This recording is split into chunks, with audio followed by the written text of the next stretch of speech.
Dans cette maison, loin du tumulte, je me suis posé pour faire ce que j'aime le plus au monde, des rencontres. Pour découvrir des itinéraires inspirants. C'est pas parce qu'on a la maladie d'Alzheimer que d'un seul coup on devient un martien. Il a envie de vivre, il n'a pas du tout envie de rester enfermé. On ressent les choses de façon beaucoup plus grande. Donc c'est une grande chance de vivre avec quelqu'un qui a la maladie d'Alzheimer. Mais aussi pour mieux comprendre ses parcours de vie hors du commun, grâce à celles et ceux qui ont aidé mon invité à franchir les obstacles et grandir.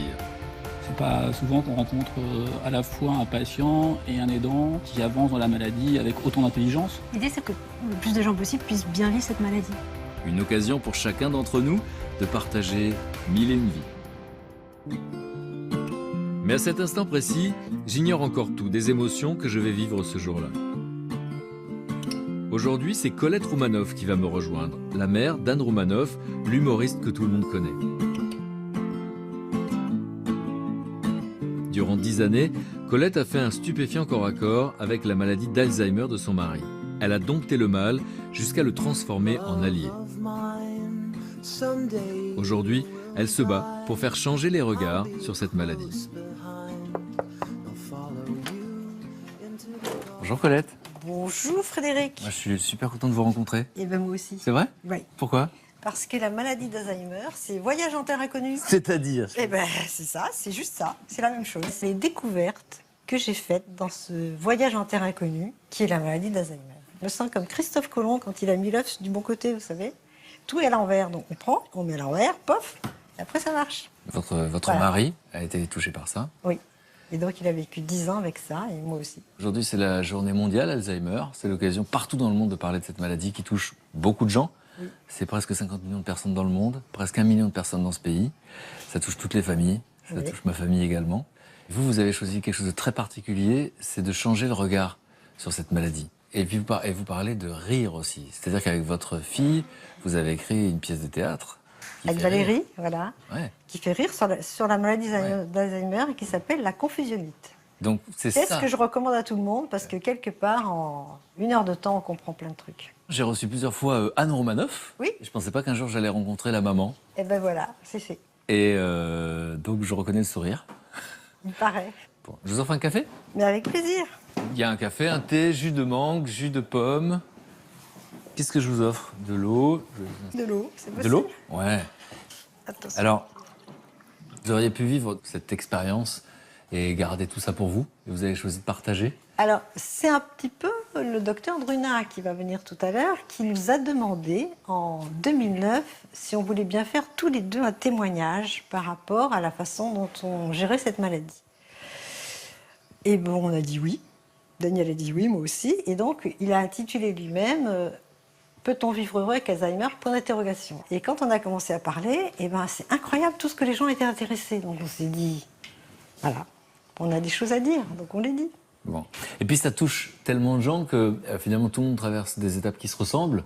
Il y a les premiers symptômes, l'inquiétude, le diagnostic.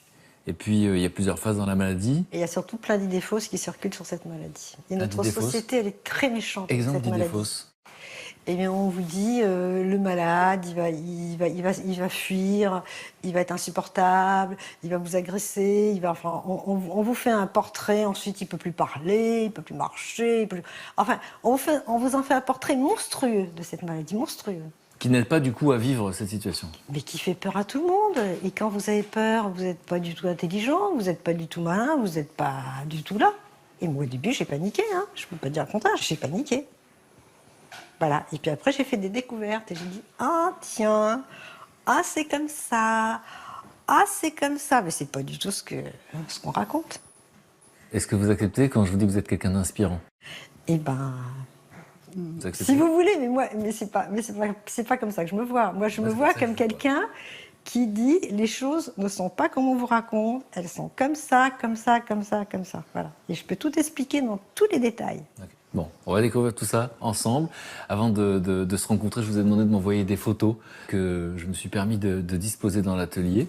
Donc vous allez les découvrir, je vais vous rejoindre. Mais il y a une phrase forte que j'adore de vous. Vous dites « La maladie nous a remariés 1000 fois ». De toute façon, la vie doit vous remarier 1000 fois quand vous êtes marié, parce que se marier une fois, ça rime pas à grand-chose, hein, de toute manière. Voilà. Mais la maladie, ça permet d'aller plus profondément dans soi-même. Je vous rejoins tout de suite. C'est par ici. Ok.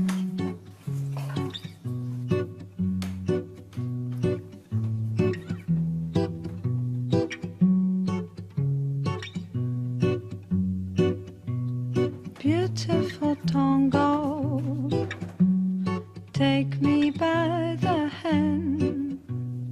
Beautiful tango, oh, until you make me dance. How sweet it can be if you make me dance. How long will it last, baby, if we dance? Come to the world, come to the world, and baby, let me show you things. 'Cause time is running and we can't lose. Baby, come and dance, we gonna make it through. 'Cause we've got time, yes, we've got time. Beautiful stranger, don't wanna know your name. Qu'est-ce qu'on ressent quand on voit une vie défiler comme ça? Eh ben, c'est très émouvant. Et alors là, un truc très drôle, je me rappelais pas du tout que j'avais une voilette comme ça quand je me suis mariée. Je me suis dit que c'est drôle, quelle idée. Enfin, je me suis mis ça sur la figure, j'en sais rien. C'est drôle, hein? J'avais oublié tout ça, ouais, j'avais oublié ça. Anne est déjà en route. Oui, absolument. Anne Romanoff est là, déjà. Ouais, elle est cachée, mais elle est là. Et si la femme que vous êtes aujourd'hui, Oui. par magie, avait pu venir souffler quelque chose à l'oreille de la jeune femme qui est ici, vous qui connaissez la suite de l'histoire, de tout ce qui Ouais. va se passer, de Ouais. beau et de difficile, qu'est-ce que vous leur auriez dit? Moi, c'est bien. Ce qui est important, c'est d'être là où on est le jour où on est là. C'est important d'être là. Et là, je me sentais très présente à ce moment-là, et donc c'est bien. Février 1965, Colette et Daniel se promettent l'amour éternel pour le meilleur et pour le pire. 40 ans plus tard, Daniel est frappé par la maladie d'Alzheimer. De ce pire, Colette a voulu tirer le meilleur. On va parler de ce... Je ne sais pas si on peut dire combat. En tout cas, aujourd'hui, vous avez décidé de bousculer toutes les idées reçues sur la maladie d'Alzheimer. Mais auparavant, pour comprendre comment ça vous a touché, est-ce que vous êtes d'accord pour qu'on parle d'abord de cette rencontre? J'ai l'impression d'être dans un film, parce que c'est Harry et Sally. C'est-à-dire que c'est un couple qui ne devait pas être ensemble et qui pourtant vont faire 4 enfants magnifiques. Un premier enfant, Anne Romanoff, et puis il va y en avoir 3 qui vont suivre. Donc Et 4 c'est ça. enfants, Oui. 3 filles et un garçon. Ouais. Et une vie extraordinaire. Est-ce que vous pouvez nous parler de cette rencontre? Comment cet homme rentre pour la première fois dans votre vie, Daniel? Alors, moi, je travaillais à l'époque dans une organisation agricole. Parce Vous que aviez fait Sciences Po déjà? Oui, et je préparais l'ENA. Et donc, dans cette organisation agricole, par un copain, on pouvait travailler à mi-temps, ce qui était pratique parce qu'on travaillait à mi-temps, donc ça permettait d'avoir des sous, et puis on faisait nos études aussi. Et j'avais un ami commun qui me dit, écoute, j'ai un de mes amis, très bons amis, il a été en Inde, tout ça, il a fait HEC. Et Donc là, haute étude de commerce. Donc on vous dit c'est une tronche. non, il me dit surtout s'il a été en Inde. Je dis, ah tiens, c'est rigolo, je pense à un explorateur. Moi, j'imagine Crocodile Dundee ou je sais pas quoi. Il me dit, alors moi j'en parle à mon secrétaire général, avec qui je m'entendais très bien. Je dis, écoutez, j'ai un garçon qui a fait HEC et qui cherche un travail à mi-temps. Est-ce que ça vous intéresse de le rencontrer? Ah, il me dit, ah oui, beaucoup, beaucoup. Donc hop, donc il arrive, il vient, il se présente, et puis il est embauché tout de suite. Et puis du coup, il se retrouve à travailler. En fait, on avait une grande table où il y avait tous les stagiaires, enfin, on était un peu des stagiaires. Et donc, il se travaille en face de moi, là, à peu près à la distance où vous êtes aujourd'hui, il était là. Est-ce qu'il correspond à ce que vous imaginiez? Mais pas du tout. C'est-à-dire? Il avait l'air sérieux, oh là là, sérieux, tout comme ça, raide. Il regardait tout avec un œil que je trouvais soupçonneux, moi. Donc voilà, enfin, je ne le trouvais pas marrant. Je me dis, oh, Quand on connaît la suite, c'est drôle. Hein. Ouais, je le trouvais vraiment assez imbuvable, voilà, on pourrait dire ça. Imbuvable, ça voulait dire arrogant? Je croyais qu'il avait carrément une présence pénible. Et du coup, j'en parlais à mes copains, mes amis, mais j'en parlais tout le temps. Alors, une fois, il y a une fille qui me dit, mais t'en parles tout le temps quand même, alors il t'intéresse? Ah bah non, alors bon. Alors. Et un jour, il me dit, est-ce que je peux vous inviter à aller écouter un concert de musique indienne? Et donc, il m'amène au musée Guimet, il y avait un concert, je crois, genre, je sais pas, si tard, je sais pas trop quoi. Moi, j'écoute ça, je me dis, oh, mais c'est ennuyeux, ce truc, oh là là, qu'est-ce que je fais là? Pourquoi je suis là? Alors, je dis, écoutez, moi, ça me plaît pas beaucoup, ça me plaît pas du tout, ce truc-là, je vais partir à l'entracte. Bon, j'étais pas sympa, hein. Vous étiez cash. Alors, il me dit, je sors avec vous. Alors, à l'entracte, on sort tous les deux. Alors, moi, je lui dis, écoutez, je suis désolée, j'aime pas cette musique, je vous le dis. Mais d'ailleurs, vous, toute votre façon d'être, franchement, je trouve ça... Je dis, vous avez l'air prétentieux, vous êtes froid, vous êtes rigide, on a l'impression que vous avez avalé un parapluie, que je sais pas quoi, que vous regardez tous les gens comme ça. Et à ce moment-là, il me regarde et me dit, j'attends qu'un ami me parle comme vous me parlez. Je fais, oh, alors ça, j'avais jamais entendu ça. Donc, un coup de foudre, on peut pas dire ça en fait, Non. parce qu'au début c'est plein de préjugés, Ouais. mais vous apprenez, parce que vous êtes cash tous les deux, très francs, Ouais. à vous connaître, complices, vous tombez amoureux, on peut le dire comme ça. Et puis du coup, je me mets à lui raconter des choses, parce que j'étais en situation difficile avec ma famille à l'époque, tout ça, je me sentais un peu... Et il se met à m'expliquer des trucs intéressants comme tout. Inouï même. Comment il a fait pour savoir? Il me dit, mais vous avez peur de votre mère. Je n'aurais jamais admis de quelqu'un d'autre qui m'aurait dit ça. Et je me dis, il doit avoir raison. Il doit avoir raison. Et donc, on a commencé une sorte de relation très différente avec cette histoire. Et donc c'est pour comprendre ce que cet homme va apporter que vous ne connaissez pas. C'est quoi? C'est de l'attention? Oui. Il me demande, qu'est-ce que vous pensez de ça? Qu'est-ce que vous pensez de ça? Et moi, je me dis, mais jamais personne ne m'a demandé qu'est-ce que je pensais de quelque chose. Il me posait des questions, est-ce que je m'intéressais à la spiritualité? Moi, je ne sais même pas qu'est-ce que ce mot-là voulait dire. Parce que lui, son truc, c'était quoi à l'époque? Ah ben lui, attendez, c'était un champion de la méditation. Il avait été en Inde, il était capable de méditer pendant des heures. Mais moi, je savais pas ça, je connaissais rien. Fille d'officier et d'une mère au foyer, étrangement absente, confinée dans les beaux quartiers de Neuilly, Colette n'a pas idée de ce qu'est la méditation. Pourtant, lorsqu'en 1967 elle accompagne son mari en Inde, c'est la révélation. Elle n'a peur de rien, elle est chez elle, enfin. Elle découvre alors la spiritualité indienne et accède à une paix intérieure inespérée. Colette et Daniel se tiennent en équilibre sur la frontière entre la France et l'Inde. Ils voyagent sans cesse et Daniel crée une société d'import-export de produits indiens. Vous avez fait tout ça ensemble. Est-ce qu'on peut parler j'ai envie de dire, du premier symptôme, la première fois que cette maladie rentre dans votre vie, où il y a quelque chose qui vous inquiète en tout cas? En 2004, je pense même en 2003, il commence à se plaindre de sa mémoire. Je Donc lui là, dis, il a écoute, quel âge? 68 ans? Voilà, il commence à se plaindre. Je dis, écoute, arrête, c'est pas la peine. Enfin bon, la mémoire. Lui se plaint de la mémoire. Voilà. Et puis finalement, un jour, ça c'est la découverte un peu de la terre inconnue, je le trouve dans son grand bureau. Il a plein de papiers de banque qui sont sur son bureau avec des stabilos bossés de toutes les couleurs et tout ça. Puis il a l'air de nager là-dedans. Donc les relevés bancaires, Les relevés personnels. bancaires comme ça qui sont là. Et je dis, tu fais quoi? Il me dit, écoute, je suis inquiet parce que j'ai fait un chèque de 500 € et je ne sais pas si j'ai assez d'argent sur le compte. Alors moi, je cherche les papiers, ils sont tous mélangés. Je trouve le dernier qui est en date de jour. J'ai dit, mais il y a 4 000 € sur le compte. 4 000, c'est plus grand que 500. Ses yeux, ils font comme ça. Vous savez, comme un dessin animé. Je me dis, ouh là là, ça, si je le dis une troisième fois, il va se passer un truc, je sais pas, il va se passer quelque chose de pas du tout Parce que c'est sympa. quoi que vous lisez dans son regard? Il est choqué? C'est quoi ce qui que ressent? je lui ai dit. Eh ben, dans son cerveau, il y a le neurone qui est censé faire la soustraction qui a disparu. C'est l'impression que j'ai, moi. Donc, je me rends compte que là, il y a un truc qui est grave. Je ne sais pas ce que c'est du tout, mais je sais que c'est grave. Décembre 2005, Daniel a 69 ans. Dans le froid de l'hiver naissant, la maladie s'impose brusquement à Colette. Après un temps de stupéfaction, elle réagit et prend rendez-vous avec un neurologue spécialiste des troubles de la mémoire. On va consulter ensemble. On lui fait faire un scanner du cerveau, blablabla. On me dit, c'est pas une tumeur au cerveau, c'est pas un AVC. Vous soyez rassurés.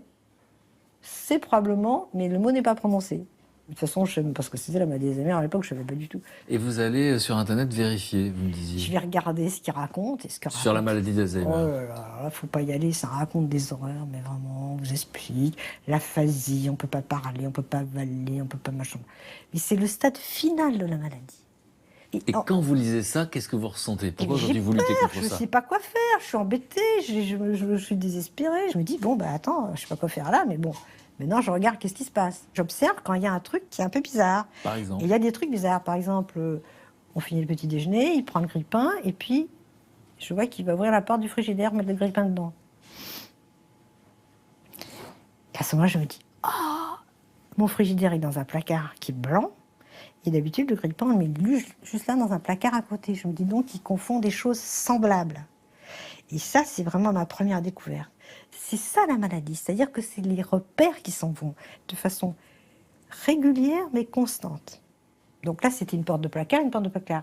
Mais après, c'est la porte d'entrée et la porte des toilettes. Et à ce moment-là, il faut prendre des mesures à chaque fois. Parce que si on n'en prend pas, bonjour, c'est la cata internationale. Alors, exemple de Très situation, exemple de mesure. Mesure, un code à la porte. Un code, c'est Le code, un code pour sortir. ça veut dire que vous êtes sûr qu'il ne sortira pas de manière impromptue, c'est ça que vous voulez dire? Et ben voilà, je suis sûre que quand il est là, il est là. On trouve énormément de choses. Par exemple, à un moment donné, moi j'allais faire un cours de gym, bon, et ça a duré 1h30, et le soir, il était un peu comme ça ne faisait pas que je sorte le soir. Hein. Et ben je trouvais un sablier, grand comme ça, qui faisait 1h30. Je lui disais, voilà, je le pose là, avant que ça soit fini, je suis revenue. Ça a marché pendant 2 ans, 3 ans. Ça, c'est votre idée à vous. Et ben oui, je cherche, si vous voulez. Ce que vous êtes en train de nous dire, c'est soyons créatifs, Ah ben oui, observons exactement ce qui se passe. qu'est-ce qui se passe? Il est conscient de ce que vous êtes en train de faire, vous en parlez, c'est un sujet tabou. Qu'est-ce que... Je dis pas que j'ai trouvé une solution. Elle est là. Elle Parce est là. que le but, c'est d'éviter l'énervement, la panique, et c'est de faire en sorte qu'il se sente bien. Parce que finalement, Pas c'est du même pas tout. la peine de lui expliquer. Et ça sert à rien. Mais ça sert à rien, Donc c'est c'est pas la peine. presque avec cette personne faire comme si de rien n'était. Et On reste avec naturel. l'entourage, trouver la On reste bataille. naturel. On reste naturel. Guidée par l'amour, Colette apprend à vivre avec cette maladie. Chaque jour est une surprise, pense-t-elle. Plutôt que l'angoisse de l'avenir, elle choisit le bonheur du quotidien. Mais généralement, qu'est-ce qui se passe quand dans une famille on voit quelqu'un... Il y a une incompréhension. On se dit, il est taré, il comprend rien, il est bête. Oui, Donc, moi j'ai vu des gens très proches, hein, puisque évidemment vous l'avez compris, ça touche tout le Ouais. monde, presque les engueuler. Mais oui, comment? Mais je te l'ai dit. Mais où sont mes chemises? Mais je t'ai dit où elles sont tes chemises. Elles sont dans ce tiroir. Ça fait 4 fois que je te le dis. Bah, tu peux toujours répéter 50 fois. Si c'est plus où sont les chemises, c'est plus où sont les chemises. Il y a un moment particulier, c'est le moment où il oublie votre prénom. Ouais. Et ben un jour, voilà, c'est ça, je lui ai crié dessus. Voilà, c'était au début, hein, parce qu'après ça, c'était la dernière fois que j'ai fait. Hein. J'ai crié dessus parce qu'on était dans le jardin, et puis je lui ai demandé de me couper des chardons. Donc très gentiment, il vient avec moi, il coupe un chardon, 2 chardons, voilà. Et puis je regarde à côté, et plaf, il coupe le rosier. Comme le chardon. Alors je fais ah! Et je crie sur lui, je lui dis écoute, je sais pas quoi, je me mets carrément je me mets à l'agoniser. Je sais pas ce qu'il m'a pris là. Le rosier me paraissait une perte irréparable. Ça faisait 10 ans qu'il était là, ce rosier, et en même temps, j'ai été prise par une émotion parce que ce que j'ai pas vu, c'est que le chardon, il était grand comme ça. Le rosier, il avait la même taille, il avait pas de fleurs, donc il était vert, donc il avait des piquants. Donc justement, c'était 2 choses qui pouvaient confondre. Il comprend pas pourquoi je l'engueule. Et le lendemain matin, au petit déjeuner, il a l'air un peu comme ça, un petit peu chiffonné. Moi, j'ai complètement oublié l'histoire de la veille. Et il me dit, je me rappelle plus comment tu t'appelles. Je lui dis, c'est-à-dire? Il me dit, je sais plus quel est ton prénom. C'est un choc, ça, non? C'est cash, hein. Je lui dis, je m'appelle Colette. Il me dit, ah ben maintenant que tu me le dis, oui, Colette. Et je me rends compte que... Et là, je fais le rapport direct entre ce que j'ai fait la veille et ce qui s'est passé là. Ça, c'est votre culpabilité qui fait le rapport. Non, pas la culpabilité, non. C'est fait, il y a un rapport. Il y a un rapport direct. C'est pour ça quand les gens se plaignent que les malades sont agressifs, on leur a fait quoi avant? Qu'est-ce qu'on leur a fait subir? Parce que souvent les gens disent, il ne peut pas sortir tout seul, donc il ne sort pas. Bouclé. Alors qu'en fait, Il a envie de sortir. Parce que c'est pas parce qu'on a la maladie d'Alzheimer que d'un seul coup on devient un martien, on devient je sais pas quoi. Il a envie de sortir, il a envie de faire, il a envie de vivre, il a pas du tout envie de rester enfermé. Pas du tout. Donc en fait, on le massacre. C'est quoi qui se passe? On en parlera avec le médecin que vous allez me présenter tout à Ouais. l'heure. Les gens, ils ont peur. Mais la panique qui existe autour de cette maladie, mais c'est dingue. Par exemple, des fois, on invite des amis à la maison, et les amis... Alors moi, je préviens toujours, parce que je trouve que c'est bien de prévenir, mais bon, c'est à se demander. Hein. Parce qu'un jour, j'ai prévenu une dentiste qu'on ne connaissait pas. Il rentre dans le cabinet, je dis, voilà, mon mari avait dit, ah, mais je ne soigne pas des gens comme ça, je ne soigne pas des gens comme ça. Il y a des gens qui réagissent comme ça sur Terre. Mais bien sûr, plein de gens agissent comme ça. C'est terrible, la scène est terrible. Alors, lui, il commence à regarder comme ça tout, parce que c'est... Lui, il ressent. Ben, il ressent qu'on l'agresse et qu'on l'attaque, donc il commence à se sentir comme ça. Alors il lui dit, asseyez-vous. Il se sent mal. Il a l'impression que d'un seul coup, Il pose un problème. ben, c'est pas ça, c'est d'un seul coup, il sait plus quoi faire, il sait pas bouger. Alors elle y colle une radio, vous savez comment, ça fait mal les radios, c'est les coins. Il dit, mais vous me faites mal, parce que...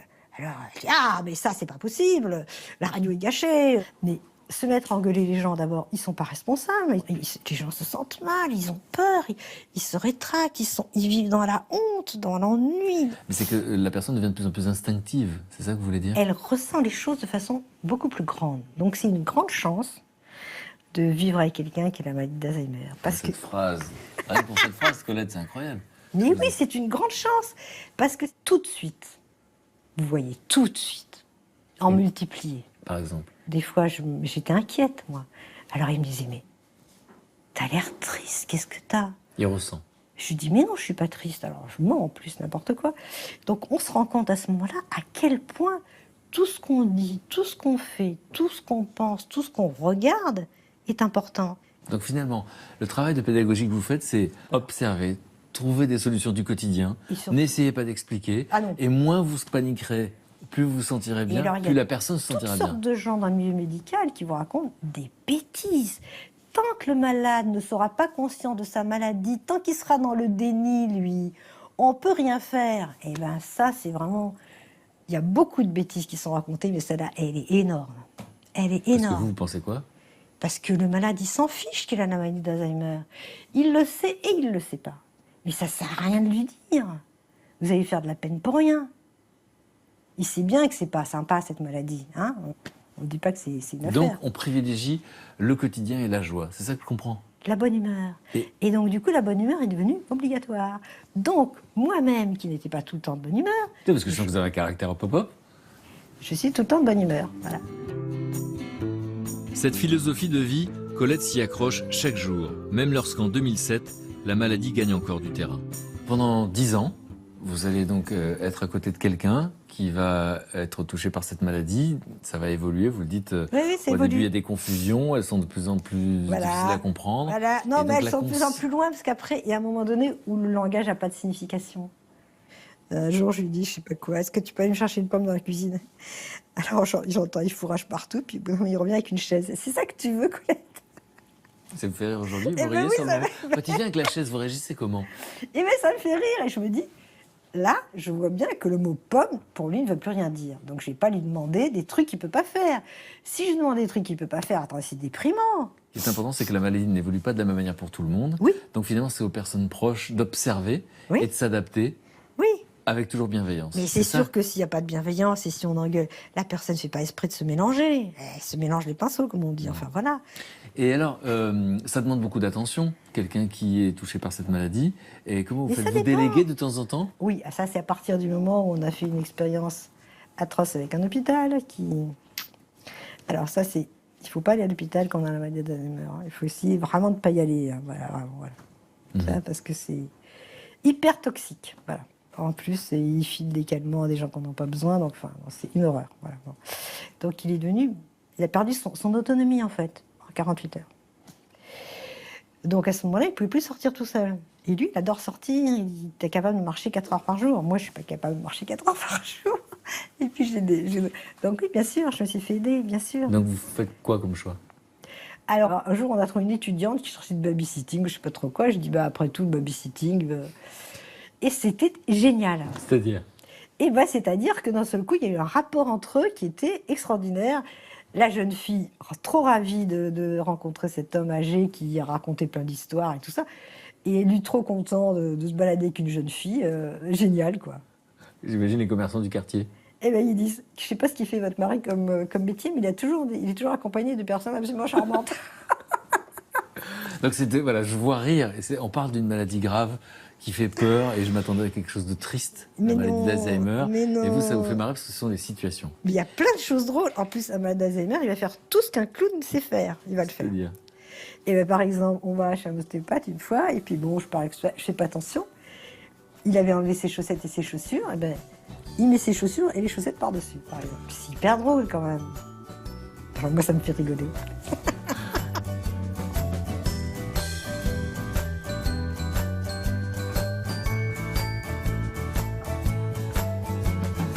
on est là pour parler de bonheur. Oui. Mais est-ce qu'il vous faisait des déclarations d'amour?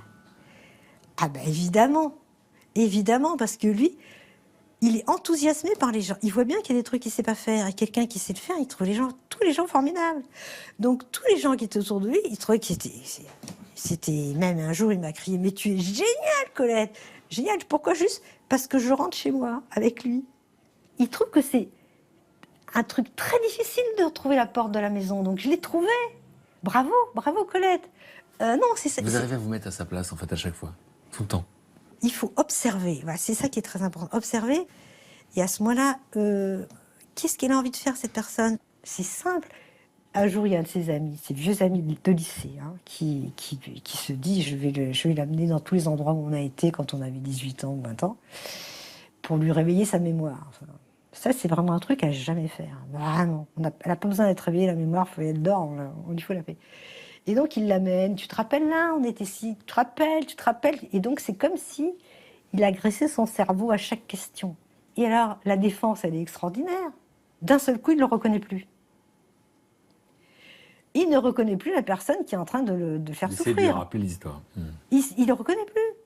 Et après, il me dit, Colette, est-ce que tu te rends compte? J'étais dans une voiture avec quelqu'un que je ne connaissais pas. Il m'en a parlé pendant des semaines. Tu te rends compte? Je me suis retrouvée dans une voiture. Donc il s'en rappelle. Ah mais oui, et il me le dit tous les jours. Il se rappelle de la charge émotionnelle. Donc vous vous rendez compte? Donc sa mémoire, il l'a enregistrée. Donc quand on est désagréable avec quelqu'un qui a la maladie d'Alzheimer, on le fait souffrir. Et l'autre, il s'en rappelle. Donc il ne faut pas lutter. Tant qu'il sait faire des choses, il Une faut qu'il les sécurité fasse. affective. Parce que tout ce qu'il arrive à faire, il est super content. A love once new has now grown old.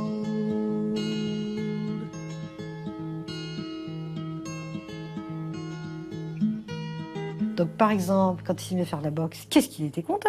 Il s'est mis à faire de la boxe. Ah oui, alors, parce qu'en fait, moi j'avais l'impression qu'il marchait, qu'il avait besoin de plus bouger. Donc voilà, donc, à l'époque, elle avait un ami qui était un boxeur et qui s'est proposé de lui faire des cours de boxe. C'était extraordinaire. C'est tellement Parce qu'il inattendu. se pose aucune question. C'est tellement inattendu. Oui, il n'y a pas de jugement. Il se dit Parce pas, tiens, j'ai 70 ans, je fais de la boxe. Rien. Il regarde, il voit et il fait. La veille du jour de devenir grabataire, il a quand même joué au ping-pong pendant 10 minutes. Hein. Alors évidemment, à l'époque, bon, si je lui disais tu joues au ping-pong, le mot déjà va. Ouais. Par contre, voilà, écoutez le bruit de la balle sur la table qui fait clouc, clouc, vous savez quand on joue au ping-pong. Clac, je lui mets la raquette dans la main, je fais clac, clac, clac, il se met en face et paf, il renvoie la balle et il la renvoie dans les coins, hein, pas dans ma raquette. C'est là qu'on se rend compte qu'il peut apprendre plein de nouvelles choses. Alors qu'on ne justement. s'attend pas à ce que quelqu'un qui perd de la mémoire sache apprendre. Voilà. Les activités sportives parviennent à réveiller le cerveau endormi de Daniel, mais son entourage, attentif et présent, le stimule également, comme sa fille Catherine, qui réalise avec son père un message filmé pour les 18 ans de sa petite fille. Est-ce que tu as des conseils à lui donner? Est-ce que tu as des conseils à lui donner? Non. Il faut lui dire, écoute la voix de ton cœur.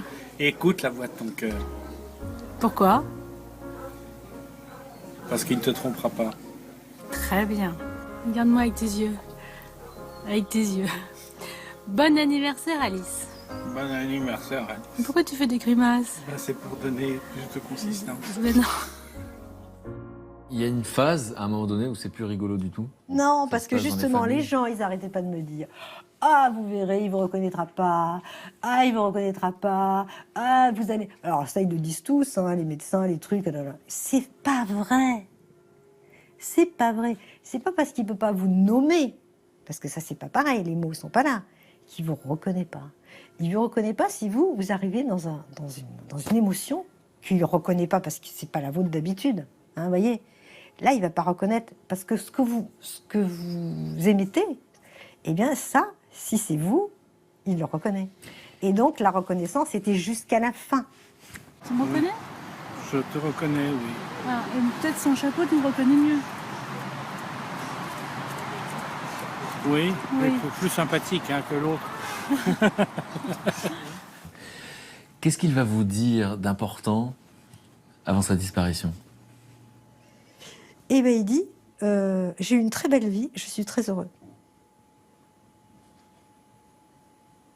Voilà. C'est une récompense pour tout ce que vous avez fait, je trouve. Bah, la récompense, elle est dans le fait de faire. Hein, parce que je vais vous soumettre ma petite idée du bonheur. On est heureux quand on a fait tout ce qu'on voulait faire, on a donné tout ce qu'on voulait donner et on a reçu tout ce qu'on voulait recevoir. Et donc, c'est pas parce qu'une personne a Alzheimer qu'il faut l'empêcher de faire, l'empêcher de donner, l'empêcher de recevoir. Vous voyez, tous les êtres humains, ils ont droit à ça. Faire, donner, recevoir. C'est ça que je vais retenir. Voilà. À quel point c'est important pour vous aujourd'hui, cette transmission?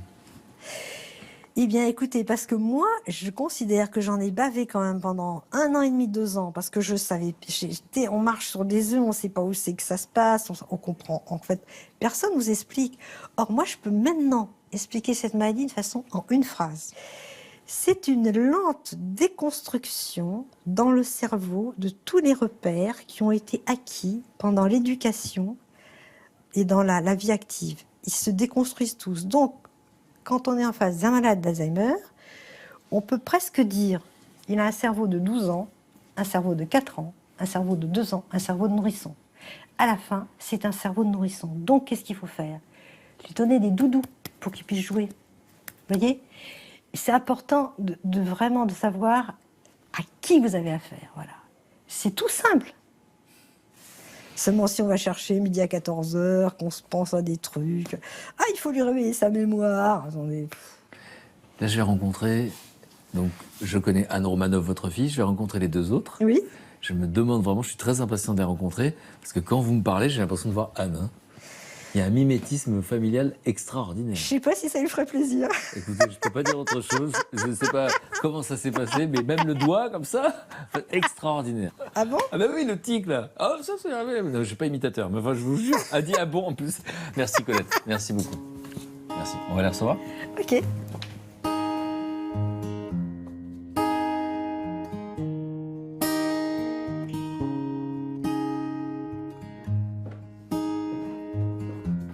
Je vais rencontrer vos 2 autres filles et je me demande si elles ressemblent autant à leur maman qu'à Anne Romanoff. Je me pose vraiment la question. Bonjour. Mes invités, comme Colette Romanoff aujourd'hui, ont ce genre de force et de pudeur qui permet de dépasser tous les obstacles de la vie. Avec sa famille, ses amis, je vais tenter de mieux comprendre comment elle a pu surmonter le pire. On passe au salon? Voilà. Vous êtes les bienvenus, je vous laisse vous installer. Colette, installez-vous là. Alors je vous laisse vous servir. Il y a du jus de mangue, du jus de pomme. Jus de mangue. Si vous voulez. Alors je viens de rencontrer Colette pour la première fois de ma vie. Je connaissais Anne Romanoff, j'ai rencontré Colette Romanoff. J'ai vu que c'était une histoire de famille, cette nature, parce que c'est quelqu'un de cash. Et puis je dois dire que j'ai été touché par cette rencontre parce que je crois que c'est la première fois que j'entends parler de la maladie d'Alzheimer de cette façon. Je crois que c'est presque 1 million de personnes en France. Combien? 40 millions dans le monde, je crois? À peu près. Voilà, donc c'est autant de familles touchées. Et vous l'imaginez, bon, je vous avoue que ça me touche particulièrement en ce moment. Et donc, j'avais jamais entendu parler de la maladie comme ça. Et quand Colette est arrivée en me disant « je veux changer le regard qu'on porte sur la maladie », bah, c'est vraiment ce qui s'est passé. Et moi, ce que j'ai retenu, c'est que vous avez observé tout le temps qu'est-ce que c'était, qu'est-ce qui se passait. Et vous avez trouvé une petite solution. Vous êtes adapté à chaque fois à ces pertes de mémoire. Et donc, vous avez été très créative. Perte de repères. Perte de repères. Très Ça, important. c'est très important. Et la Corrigez-moi, c'est mémoire, on s'en important. fiche. Ce sont vos mots, voilà.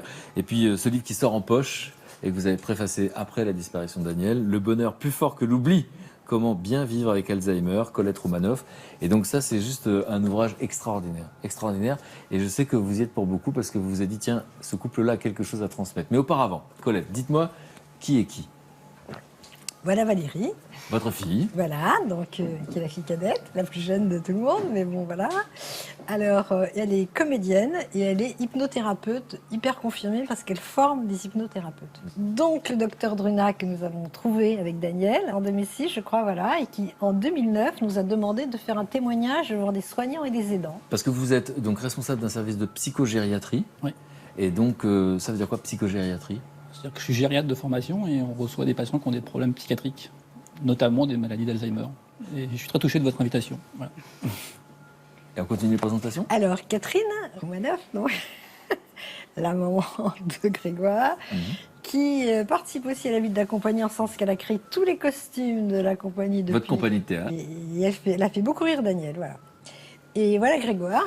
L'un de vos petits-fils. Voilà, qui donc habite avec nous depuis août 2015, c'est ça, au moment où il a intégré Sciences Po Paris, et donc qui a participé à la vie avec Daniel, donc il était là. Alors, docteur, est-ce qu'on peut expliquer pourquoi est-ce que vous avez pensé qu'à un moment donné, Colette et Daniel Romanoff devaient témoigner, devaient rendre leur histoire personnelle universelle? Parce que c'est deux personnes très particulières, exceptionnelles, quoi. Donc, c'est pas souvent qu'on rencontre à la fois un patient et un aidant qui sont en symbiose et puis qui avancent dans la maladie avec autant d'intelligence. Donc, moi, quand on s'est rencontrés en 2005, oui, c'est ça, vous avez 2005, déjà. Ouais. Voilà, on avait déjà quelques éléments pour diagnostiquer un trouble de la mémoire. Ça, c'est mes termes médicaux. Des troubles de repère, d'accord, mais Ouais. voilà. Et on n'avait pas encore l'idée vraiment de diagnostic. Parce que c'est vrai qu'au tout début de la maladie, c'est pas simple de faire le diagnostic.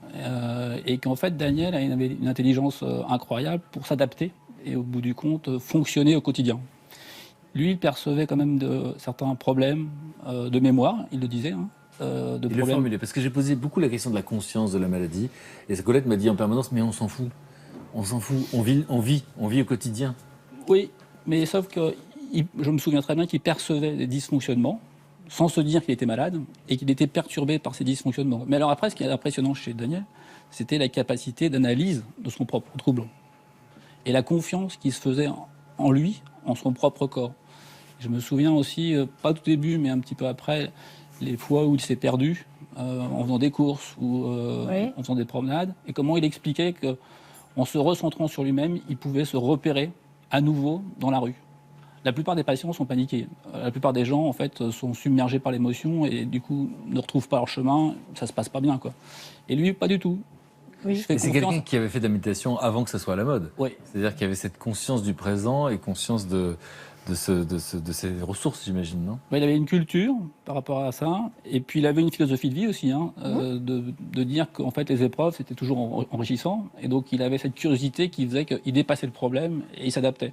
Et donc moi pour un médecin c'était quelque chose de très intéressant. Et ma question c'était est-ce que je pouvais utiliser ça pour les autres patients? Donc il y avait des choses à transmettre finalement à qui? Et aux malades, pour voir de quelle manière on pouvait les vivre autrement, et aux gens qui étaient proches, c'est ça, et qui étaient souvent effrayés par cette maladie. Donc ça c'est Daniel, et puis après il y a Colette qui est impressionnante par rapport à tout ce qu'elle a pu comprendre, modéliser, imaginer et mettre en place, quoi. Donc Et écrire dans ce livre, encore une fois, incroyable, qui sort en poche, hein, Le bonheur plus fort que l'oubli, comment bien vivre avec Alzheimer. Et moi, j'ai pas rencontré Daniel, et il y a un document. On va voir 2 minutes de ce document, mais je sais qu'on peut le voir sur Internet, hein, et qui a été filmé par... Oui. Pardon. Valérie. D'accord. Donc on écoute Qu'il a Daniel monté, oui. raconter justement quels conseils il pourrait donner pour arriver à se repérer. Moi, ce que je ressens, c'est une sorte d'ouverture. Et dans cette ouverture, il y a les informations qui viennent. Donc, j'accepte ces informations qui viennent. Mais ça se retrouve partout, quels que soient les gens que l'on rencontre. C'est une ouverture corporelle. Je sais pas, ça passe, ça vient tout seul. Je le cherche pas, mais c'est simplement une manière de s'abandonner, ou plutôt de se relâcher, et qui fait venir la réponse. Et quand je suis cette réponse, je m'en porte bien. Quand la maladie a été diagnostiquée, on m'avait dit, on avait dit à ma femme, on ne peut pas le laisser aller dans la rue tout seul parce qu'il ne va pas retrouver son chemin. Ce qui est une position courante pour protéger le malade qui risque d'être perdu. Mais moi-même, en utilisant ce ressenti corporel que je peux ressentir, que je ressens lorsque je marche dans la rue ou que je dois aller faire des courses, cela me guide et cela me permet de retrouver le chemin. Le chemin, c'est-à-dire de l'endroit où je veux aller. Le fait que, par exemple, je fasse des courses et que je sente la qualité des produits qui me sont proposés dans les marchés, à savoir quand je fais les courses pour ma femme, je choisis les produits qui généralement sont très bons, comme si j'avais une sorte de perception directe de la qualité du produit. Enfin, moi, le sentiment que j'ai, c'est que c'est à la portée de tout le monde. Ouais. C'est-à-dire qu'il faut d'abord accepter la chose et puis de laisser la chose se produire. Ça vient tout seul. J'ai jamais rien entendu de pareil. Je ne pense pas qu'il y ait d'équivalent ailleurs dans le monde, vous qui êtes spécialiste de la question, de quelqu'un qui est capable de vous le raconter de l'intérieur, avec ces mots-là, cette analyse-là, et du coup, quelque chose d'accessible, puisque en fait, c'est ça je sens qu'il y a un souci de transmission très fort. Oui, et donc en fait, c'est une sorte d'intuition qu'il avait tout le temps, parce que moi, quand je l'ai rencontré aussi, il l'avait comme ça aussi, son intuition. Moi, au départ, je me moquais un peu de lui, je dis comment tu peux savoir comment c'est à l'intérieur, voilà, et finalement, ça s'apprend. Mmh. Qu'est-ce que vous ressentez quand vous voyez ce document? Parce que moi, je suis bouleversé, et je ne l'ai pas connu, mais c'est le souci de transmission qui m'impressionne. L'idée, c'est qu'on a l'impression d'avoir vécu quelque chose de différent de ce qu'on entend partout ailleurs, de ce qu'on peut voir partout ailleurs, de ce que les gens vivent la plupart du temps, et qu'on se dit ce serait bien qu'ils puissent aussi en profiter, qu'ils puissent profiter de cette expérience, qu'ils puissent profiter des outils, des idées, de la façon de penser qui fait que ça facilite la vie. C'est vraiment l'idée que de pouvoir transmettre ça, oui, au plus de gens possible, pour que le plus de gens possible puissent bien vivre cette maladie. Et pour que tout le monde s'identifie, c'est important aussi, et vous l'avez été beaucoup, d'être honnête, parce que évidemment, moi j'ai l'impression d'avoir Wonder Woman en face de moi, et donc Colette, on va le raconter, il y a des moments de découragement, surtout au début, et que c'est ça qui est important. Parce qu'évidemment, il y a plein de gens qui sont touchés, qui ne se reconnaissent peut-être pas dans ces discours et dans ces sourires, et qui ne pensaient qu'à la douleur, qu'à la souffrance, qu'à l'isolement, qu'à l'incompréhension. Et donc, est-ce que vous pouvez me raconter les premières fois, peut-être, Catherine, lorsque vous l'apprenez, comment vous réagissez? Alors d'abord, c'est venu progressivement. Comme on a dit, il y avait d'abord des problèmes de mémoire. Donc au début, on le mettait sur le compte d'une distraction, peut-être que le sujet... Genre ça l'intéresse plus, c'est ça? Oui, ça l'intéresse pas. Moi, j'ai rencontré un tel. Ah, c'est qui? Voilà, on se dit quand même, il y a un bug parce qu'il connaît très bien cette personne et tout d'un coup, il s'en souvient plus. Et puis au bout d'un certain temps, on voit qu'il y a vraiment un gros problème en fait. Donc on appréhende le diagnostic, on s'y prépare ou est-ce que c'est vraiment un choc? Oui, enfin, moi j'ai eu un choc. Par exemple, une fois, on était au téléphone ensemble, on discutait de mes peintures justement, et j'ai eu l'impression qu'il m'avait envoyé balader en disant bon écoute maintenant, tu te débrouilles, du genre t'es assez grande. Alors c'est vrai que j'étais assez grande, j'étais tout à fait adulte, et en même temps, il m'a renvoyé la balle. Et j'ai compris après qu'en fait c'était par la maladie, il pouvait pas aller au-delà dans la discussion, il pouvait pas se focaliser longtemps sur un sujet. Il disait voilà, et voilà. Vous aviez quel type de relation avec votre père avant la maladie et en quoi elle s'est modifiée? La relation s'est modifiée dans la mesure où ça a été pour moi l'occasion de grandir. Parce que je me considère encore comme une petite fille qui avait besoin de son papa. Et au moment où il y a eu cette annonce et puis cette impossibilité de continuer exactement sous la même forme, ça m'a obligée en fait à procéder autrement au niveau psychique en fait et à grandir de mon côté pour pouvoir faire face et pour pouvoir aussi m'occuper de lui. Ça fait du bien d'entendre parler de ça avec le sourire.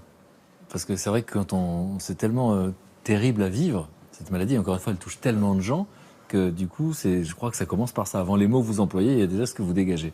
Est-ce que vous êtes allé voir sur Internet ce qui se disait là-dessus et qu'est-ce qui vous a fait peur, par exemple? Ce qui m'a fait peur, c'est la durée de vie. Donc Alzheimer s'est annoncé après le diagnostic 10 ans maximum et que la vie des aidants est raccourcie.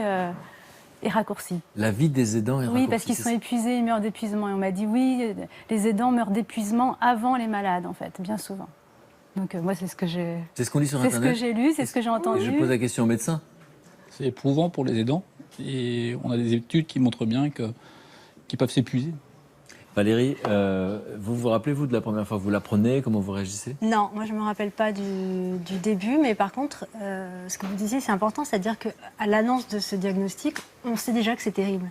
Et en fait, c'est la représentation qu'on se fait de cette maladie qui fait que c'est encore plus terrible que ce que c'est en réalité. Donc l'idée, c'est de pouvoir changer cette représentation qu'on a de cette maladie dans l'idée que ce qu'on pense des choses influe sur comment Quand ça on se change passe. de regard, on change d'attitude. C'est ça, Et ça change l'atmosphère. c'est ça. Et donc, Colette Roumanoff, la superwoman que je viens de rencontrer aujourd'hui, est-ce que c'est tout de suite une superwoman? Est-ce que vous voyez quelque chose qui change? Alors la première chose qu'elle a fait quand elle a appris le diagnostic, c'est qu'elle est quand même tombée par terre. Et elle est tombée, elle s'est fait mal aux pieds, on a dû appeler les pompiers, elle était par terre. Sous le choc. Voilà, donc une Wonder Woman humaine. Donc une fois qu'elle était par terre, elle s'est retrouvée en fauteuil roulant. Et du coup, c'est mon père qui a dû la conduire. Donc ça a inversé en fait le rapport. C'est-à-dire qu'au lieu que ce soit elle qui soit devenue l'aidante, c'était lui qui était devenu l'aidant d'elle. Elle s'est débrouillée tout de suite pour faire les choses différemment. Elle n'aime pas faire tout comme tout le monde, donc elle voulait que ce soit différent. Et au niveau caractère, justement? Parce que là, je suis un caractère lumineux. Oui, donc elle a changé. Parce qu'en fait, dans cette maladie, elle vous l'a peut-être dit, il y a quelque chose qui est vraiment très important, c'est la bonne humeur de l'entourage. Et donc comme pour vivre agréablement, elle voulait que lui soit de bonne humeur, elle a été obligée, elle, d'être de bonne humeur. Vous confirmez, Colette? Ah oui, je me suis interdit la tristesse un jour. J'ai décidé de dire adieu à la tristesse définitivement. Voilà. Et donc, accepter l'imprévu, parce que tous les jours, il y a quelque chose qui change, Oui, et une situation nouvelle. du coup on s'ennuie plus. Elle transforme tout positif. Extraordinaire, extraordinaire. Grégoire, donc, vous avez quel âge quand vous arrivez dans l'appartement et que vous êtes confronté justement à la maladie? Alors moi je suis arrivé quand j'avais 17 ans, c'était il y a un an. La chance que j'ai eue par rapport à ma famille, c'est que moi j'avais moins d'attentes. Moi j'étais moins proche de mon grand-père que de Colette. Du coup j'ai eu cette chance-là d'avoir moins d'attentes par rapport à lui et du coup d'être moins déçu, peut-être moins choqué de la maladie. Et surtout la deuxième chance que j'ai eue, c'est de pouvoir du coup construire une relation avec mon grand-père et du coup avec ma grand-mère aussi quand j'ai grandi. De grandir en fait en voyant les efforts que ma grand-mère faisait. Et c'est comme ça que j'ai beaucoup appris en fait. Est-ce que vous, il vous reconnaissait? Non, il me reconnaissait pas, non, pas du tout. Mais en fait, c'est pas très grave parce qu'il me reconnaissait pas, mais pourtant je pouvais discuter avec lui. Et en fait, c'était même plutôt avantageux. Imaginons que je fasse une erreur, je discute avec lui. Si j'étais trop bruyant, si je suis trop bruyant, si je parle trop. Ça t'arrivait déjà de refaire ton entrée? Imaginons un jour, je suis dans les couloirs de l'appartement et je traverse et là, un coin, pan, je rentre dedans, comme ça. Il me regarde, il fait qui es-tu? Qu'est-ce que tu fais là? Allez-vous-en. Donc je pars, je fais rapidement un tour du couloir, je reviens. Bonjour Daniel, ça va? Tu vas bien? Et lui est super content de me revoir. Ah tiens, bonjour. Vous remplacez la charge émotionnelle négative par une charge émotionnelle positive. En fait, Vous avez eu un conseil de docteur en faisant ça ou c'est un Pas du instinct? tout. Non, c'est un un gamin de 17 ans. Non, c'est l'étude de ma grand-mère. C'est-à-dire elle en parle dans son livre. Elle dit qu'on disparaît. Ça s'appelle disparaître.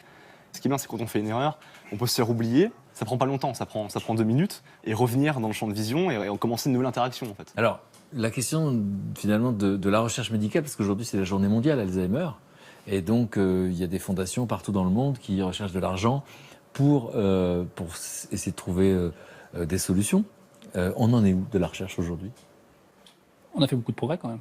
Je pense que même si aujourd'hui les médicaments sont un peu décevants quand même, mais même si au bout du compte on les utilise et qu'ils ont des effets.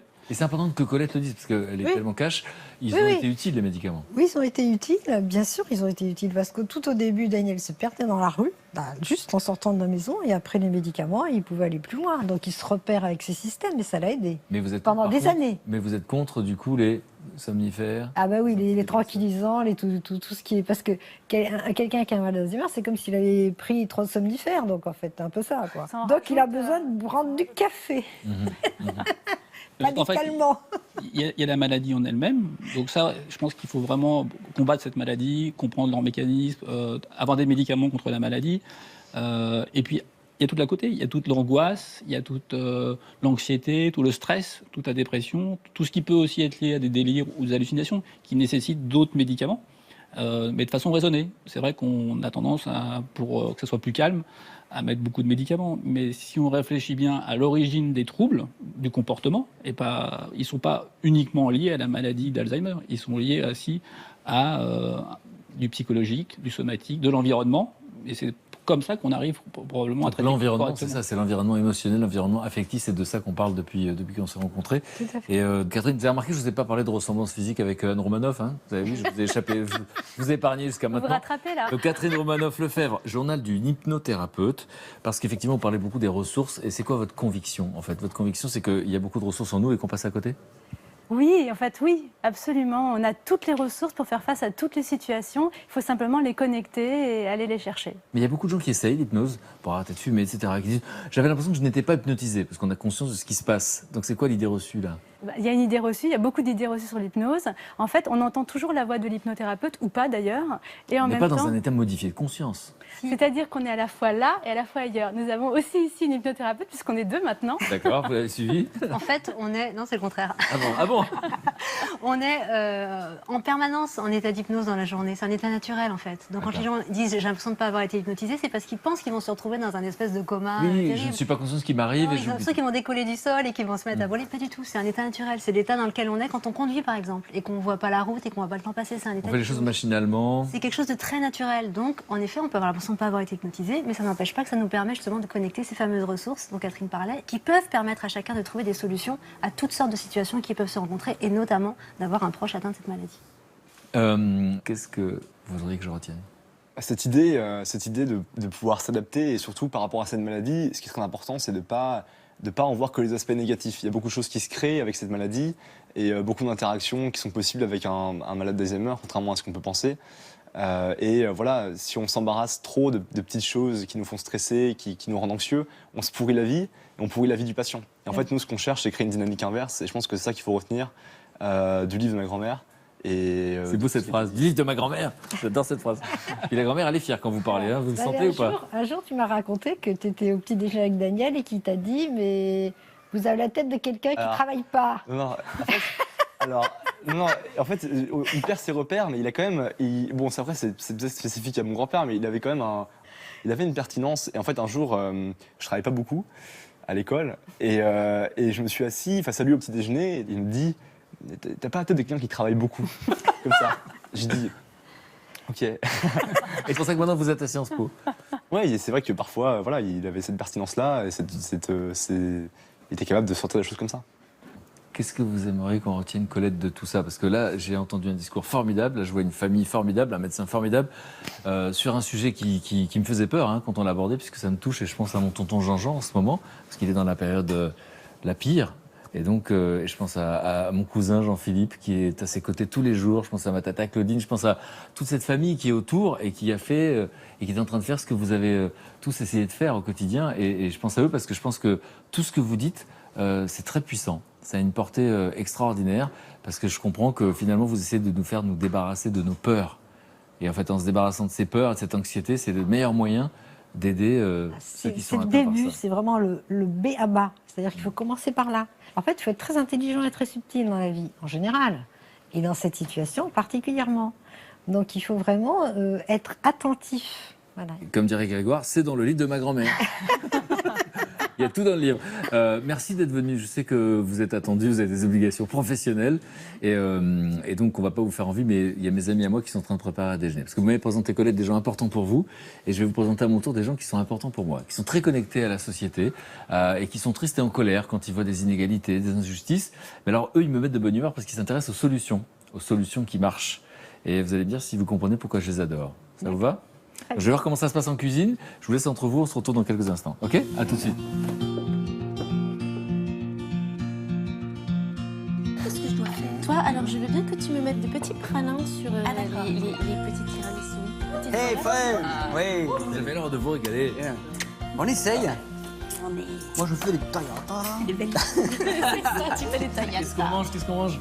Ah, une tagliata de bœuf. Une tagliata de bœuf. Tagliata de bœuf. Je taille du bœuf. Exactement. C'est pour ça qu'on l'appelle comme ça. C'est du bœuf taillé et on va le mettre sur une petite salade avec une sauce, avec du citron, des pignons de pain, du parmesan. Et on dessert le petit tiramisu. T'es contente? Oui, oui, parce que j'ai pas beaucoup dormi cette nuit. J'avais peur de ne pas avoir le temps ou la possibilité de raconter ce que je voulais raconter. Et finalement, bon, je n'ai pas tout raconté. Je peux encore parler pendant 2 heures, mais j'ai raconté quand même pas mal de choses qui me paraissent importantes. Tout à fait. Donc je suis très contente. De quoi on va parler aujourd'hui, Luc? Eh ben, je vais vous présenter un fou furieux, un dingue qui vient de Rennes. Lui, il fait des déménagements à vélo, d'accord? Déménage des meubles, Ouais. pour de vrai. Mais pas un petit studio. Ah non, non, des vrais appartements à vélo, déménagés. J'ai envie de voir ça. À tout de suite. À tout à l'heure. À toutes. À toutes. Essaye de pas m'en mettre pas. Je fais comme je peux. Ah, c'est pas comme ça, là. Là, c'est parti. Bisous.